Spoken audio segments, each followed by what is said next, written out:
At the United Nations this week, officials made a desperate plea to the Security Council to provide more money and international support to Somalia, or the country risks being torn apart once more by Islamist militant group al-Shabab. Until recently, it had been taken for granted that the hardline insurgency had been, if not defeated, then at least safely contained. But the latest reports from troops on the ground suggest the situation may not be quite as secure as the international community would like to believe.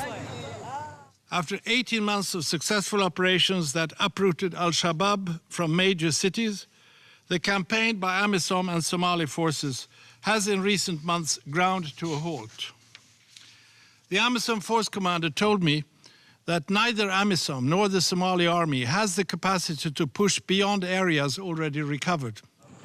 The al-Shabaab insurgency dates back to 2006, when Islamist militants defeated the warlords controlling swathes of South Somalia, including the capital Mogadishu. Since then, the fighting with government troops has been ongoing, but when Kenya entered the fray in 2011, Mogadishu was reclaimed and the Islamists appeared to be fleeing. 2 years on, however, al-Shabaab appears to once again be growing in strength, and Nairobi has paid a heavy price for its involvement.